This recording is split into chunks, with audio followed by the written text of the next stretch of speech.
Welcome to the deep dive. You sent over some really fascinating source material today.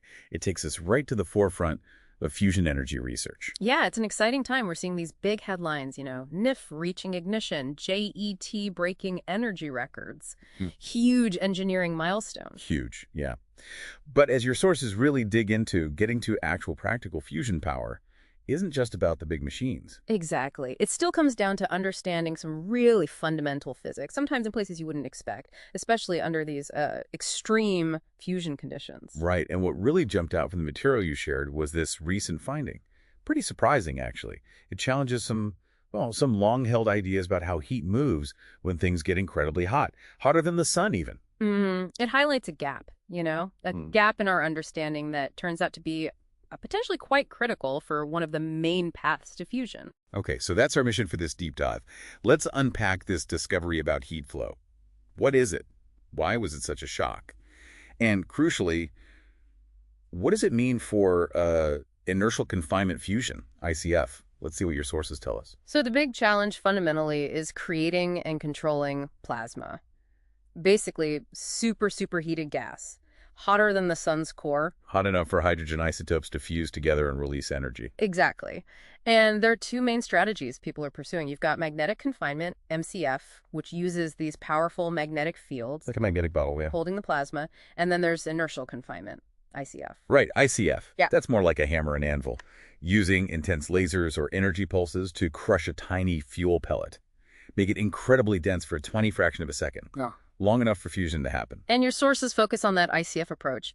These targets, they're tiny but really complex, multiple layers, right? Things like plastic or carbon shells. Yeah, surrounding the frozen fuel, the deuterium and tritium. Designing those layers must rely heavily on simulations, predicting how everything behaves, especially how heat flows within that plasma and, maybe more importantly, how it moves across the boundaries between those different materials. That's absolutely critical. And historically, the physics models people use, like the well-known Spitzer-Herm theory, well, they kind of assumed heat just flowed smoothly, especially in a uniform plasma. But inside an ICF target, things are changing incredibly fast. Yeah. Very steep temperature differences. Exactly, extreme gradients. So those simpler models, they weren't quite capturing reality.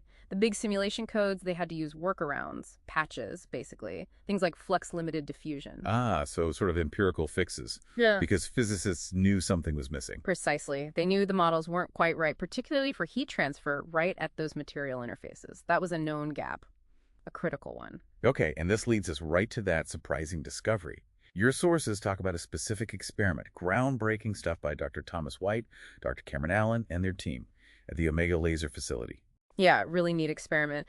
What they did was they took a tiny tungsten wire, coated it in plastic, and then they blasted it with X-rays to heat it up.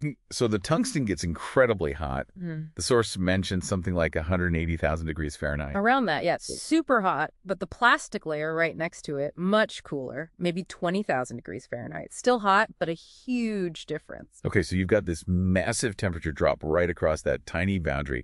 Logic says heat should just pour across, right? From the super hot tungsten into the cooler plastic. That's what everyone expected based on the existing models. Yeah. But your source quotes Dr. White saying they were totally shocked. Jumped why? Because the heat wasn't flowing like predicted, not even close. It was, as he put it, getting stuck Stuck. at the boundary. Exactly. What they measured directly for the first time in these kinds of high energy density plasmas is a phenomenon called interfacial thermal resistance, ITR. Interfacial thermal resistance. Okay. It's like that boundary, the interface between the tungsten and the plastic. It wasn't letting heat pass through easily. It was acting like a kind of a virtual wall. How does that work? Physically. Well, the very hot electrons buzzing around in the tungsten, they hit that interface with the cooler plastic. But instead of easily transferring their energy across, many of them just scatter back. They bounce off the boundary, essentially. So instead of smooth temperature gradient across the interface, they actually measured a temperature jump. A sharp drop right there. That's exactly it. A significant, persistent temperature difference right at the boundary. About 6 electron volts they measured. 6 electron volts. How big is that, relatively speaking? Well, think about it like this. 20,000 degrees air is roughly 1 eV, and 180,000 degrees air is maybe 9 eV. So a 6 eV jump right at that tiny interface, that's a huge chunk of the total temperature difference. It's not a small effect. So they quantified this resistance, gave it a number. Yes, they derived a quantitative value for this ITR. It confirms it's a real physical thing you can measure in these extreme plasmas. And interestingly, the value they got is comparable to thermal resistance values seen at interfaces in like solid materials. Fascinating. Okay, so the big question then, what does finding this thermal barrier, this ITR, actually mean for trying to build a star on Earth with ICF? Well, it connects directly to arguably the single biggest hurdle in ICF, Right. which is controlling hydrodynamic instabilities. Right, things like Rayleigh-Taylor, those wiggly patterns you see when a heavier fluid sits on a lighter one. Exactly those, and others like Rickmeyer-Meshkov. In ICF, they cause mix. Cold material from the outer layers gets injected into the hot, compressed fuel. And that contaminates the fuel, cools it down, and basically stops the fusion reaction before it can really get going. It quenches the burn. Precisely. And where do these destructive instabilities start? They grow from tiny imperfections, tiny density or pressure variations, right at those material interfaces within the target. Oh, okay. I see the connection. So now we know there's this ITR effect, which means there's a much sharper temperature jump and therefore also a sharper density jump right at that interface than the simulations used to assume. A jump that was missing from the models before. Missing entirely. And this changes the whole initial picture, the seed, if you like, from which these instabilities grow. It could potentially make them start faster or grow larger than we previously predicted. Which could explain maybe some long-standing issues where ICF experiments haven't quite performed as well as the older simulations suggested they should. It certainly helps explain some of those discrepancies, yes. It suggests the simulations were missing a key piece of physics right where it matters most for instability growth. So it sounds like a problem, but is there an upside? Oh, absolutely. This isn't just bad news. It's actually a huge opportunity.